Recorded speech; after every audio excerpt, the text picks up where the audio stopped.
Hi, I'm Jerry Sawitz, and I'd like to welcome you to my studio. Around here you can see some finished work and some work in the bisque stages. Here are the chemicals we use, the oxides. And here you can see some pieces that I'm working on. And over here is my wheel. This one has a colored slip on it, which will be very, very different once the crystal glazes have covered it. This jar has a glaze that goes through a post-fire technique. So after it comes out of the glaze, because it has a lot of copper in it, it goes into an acid bath. Here it gets deeper color, and up here the acid, it actually leaches out the copper a little bit. I have to credit the master potter, Ted Seckham of Australia, who taught me how to do crystal matte glazes. Here is an actual piece of oak that I've attached to the lid as a finial. And I really like the idea that it's all working with natural materials. Bamboo, nickel crystals on a red stained porcelain background, and very dramatic effect. Yeah, let me get a close-up of that. Sure. Yeah, beautiful. All right, Jerry, tell me about yourself and your background a little bit. Well, my journey in ceramics started a little over 50 years ago when I was in undergraduate school. It was a chance encounter with some people working on the wheel. I was really impressed by what they're doing, so I thought I could do that. And of course I sat down, I couldn't do it. If anybody's tried to throw on the wheel, they realize it is very difficult. So I bought a used wheel, I sat in a garage and basically threw clay at the wall, and I changed my major. What were you majoring in before? I was pre-law. Oh, wow, okay. Wow. But I just, the thing about clay just really got to me. Also, my father was going to art school when he enlisted during World War II. So it kind of carried on that tradition a little bit. Yeah, and this was at UCLA, right? That's graduate studies, Cal State Northridge and UCLA. Okay. And my undergraduate was at California Lutheran University. Mm-hmm. Had the opportunity to, well, the head of the art department was Sir Bernardus Weber, and he was knighted by the Dutch Queen for his work in ceramics. And that really kind of got me going. And then along the way, I've met some incredible world-renowned ceramic artists that have all kind of helped me along the way, taught me certain things, and have been very fortunate with the people I work with. Yeah, you've got a lot under your belt. And where are you based now? I'm in Thousand Oaks, California. We're sitting in my studio, which is just basically a garage, but my son Tanner and I work here. And Tanner works in crystalline glazes as well, but he does it on the miniature scale. Mm-hmm. And we do shows all around and also sell, exhibit our work online. How is it to work with your son? So you're kind of a son and father duo. Yeah, it's interesting because he has taken what I do in his own direction. He does strictly miniatures in crystalline glazes, which is a very, very difficult thing to do because he has to adapt the glazes to really, really thin walls, and he has to have different fires and different holding times. Mm-hmm. So we actually have a small kiln dedicated strictly to his glaze work. Okay.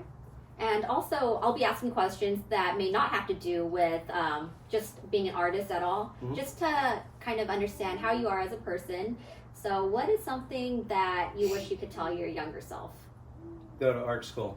Go to art school instead of law school? Or? Well, I think, and because I was a teacher for a long, long time, I realized that there is philosophy about art, and there's technique, and I really wanted the technique. Mm-hmm. Tanner's wife, Ashley, is an incredible artist in her own right, has a very strong following. She went to art school, and I have several other my students that went to art school, and I see the level of training.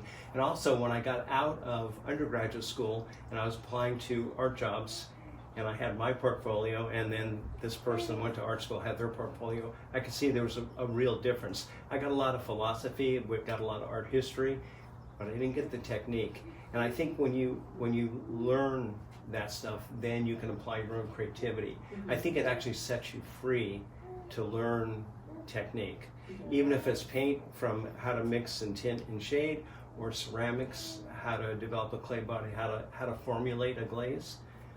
How to solve those problems. And I think once you have that, then you can do whatever you want to do. It gives you a better foundation, I think, and the school I went to really didn't have that, even though I was fortunate.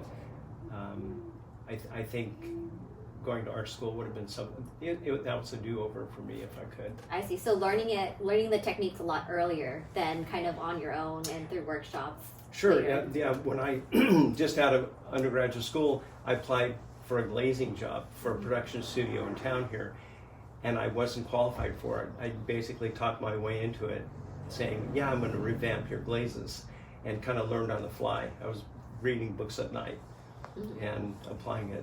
Well, I mean, I think your self-study has gotten you far. I've seen your work now, and it's really advanced to me. You're doing a lot of crystalline work, and that's really like the highest tier of nerdiest like chemist stuff in terms of glaze work. It is. The ceramics is the most technical of art mediums. Crystal glazing is the hardest thing to achieve in the ceramic world. Holly McKean, who is a very well-known crystal glaze artist, has a running list of different factors that have to work for a crystal glaze. It's 120.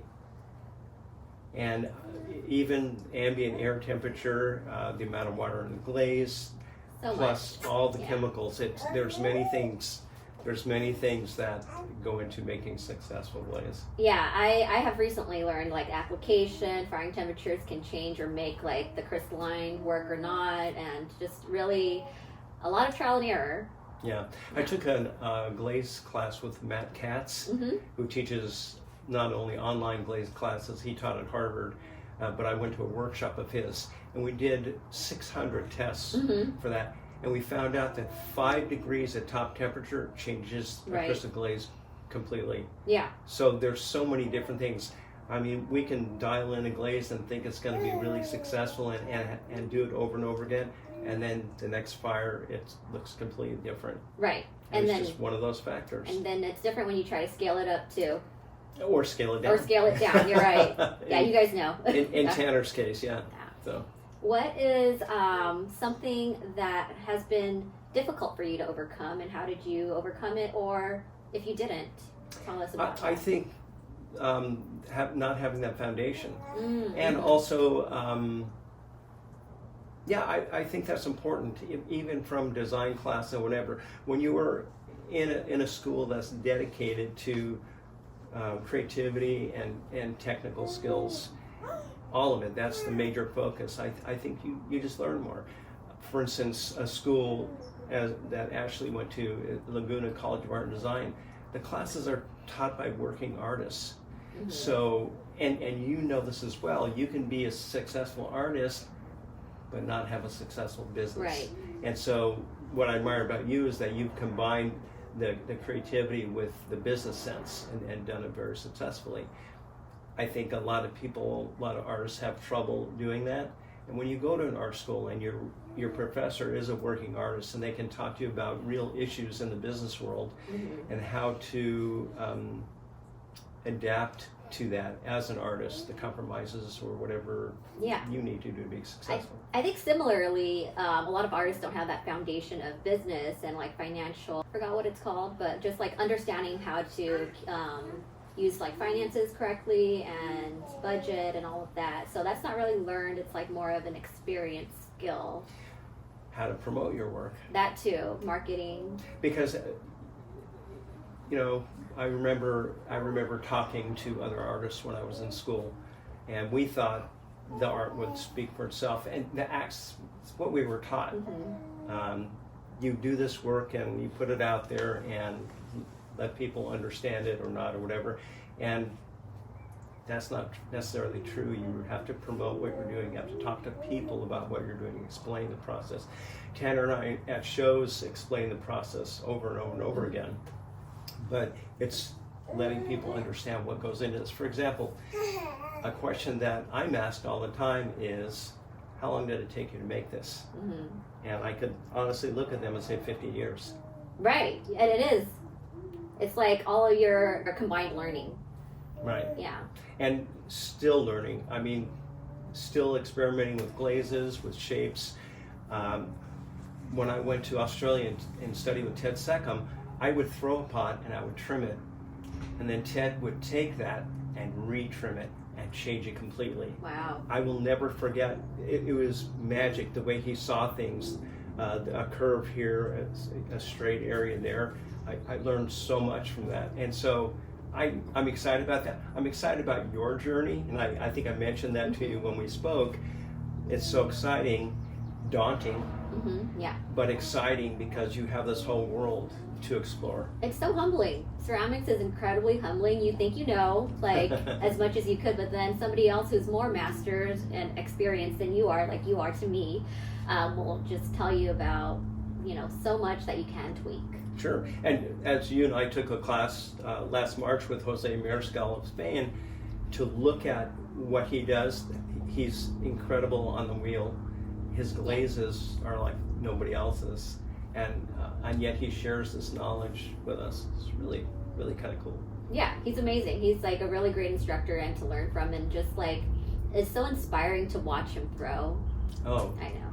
I've been throwing as long as I have. I still try and emulate some of the things that he does in his work on the wheel. And again, I'm still learning that. So, and thousands of pots later, there's always something else. What is something people don't know about you? That I coached 2 Olympians. What? I coached track and field for 30 years. What? And 2 of them went on to That's amazing. to run in the Olympics.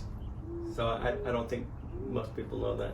Why don't you tell people? I don't know. I guess I don't really talk track and field. I mean, Yeah. there's some former coaches or whatever, but it's not something that is a normal That is conversation. cool. I mean, that's a cool topic starter. Yeah, it was my pleasure to work with some world-class athletes. Okay, I really love that. What is something else people don't know about you? I'm sure you've got another thing that's really exciting too. Gosh, I don't know. To think about that one for a while. Something that people don't know about me. What about your art? Your other art? Oh, so I was an animal, a wildlife artist for many, many years. I've done posters for almost every zoo and aquarium in America. Yeah, that's cool. From San Diego to Monterey Bay Aquarium, and I really enjoyed that. I got to be up close with a lot of animals. Been in the water with dolphins. I've been in sea otter enclosures. I've been down with at the San Diego Wild Animal Park. I was down there in the open with rhinos and giraffe. When Tanner was 6 years old, I did a show at a zoo. And this is really interesting because before the zoo is open to the public, they were walking a tiger out from its enclosure in the back out to where the general public could see it. And as it walked by this wrought iron gate, and Tanner's about this tall, it turned and looked at him, and it just said, "Breakfast." Oh my god. That So stare, scary. that big cat stare, and I actually painted that. So, Wow. yeah. So neat animal encounters from doing all of that. And I can tell you have a deep love for animals because of the way you light up when you talk about them. Just some amazing opportunities I've had because of that. I'm very fortunate. Yeah. I mean, your work is beautiful. So now I'm going to do some rapid fire questions. Are you ready for that? I am. All right. Outdoors or indoors? Outdoors. Introverted or extroverted? Introverted. What is your favorite food? Anything that is in front of me. Okay, good one. Good one. And then what is your best advice? For being an artist or being a human being? Advice that you've received or you want to give. Okay. 2 things. Mm-hmm. One, Otto Heino, as you know, was one of my mentors and developed the Monk's Robe Yellow glaze, the only person on the planet to have that. He said something, and it's actually in a wooden sign in my studio, and he said, "Never hurry and don't worry." Wow, I love that. The other one is my father was a World War II vet, and he saw the worst that you can imagine a human being could do to another human being. Mm-hmm. But he said to me, just getting up and having breakfast in the morning is a wonderful thing. Wow. And everything else is extra. Yeah, so having that gratitude. Gratitude of just waking up Yeah. and having the day. Yeah, wow. And then what is the worst advice? The worst advice is to walk around thinking that the world owes you something. Yeah, So you make your own way. I can agree to that. Wow.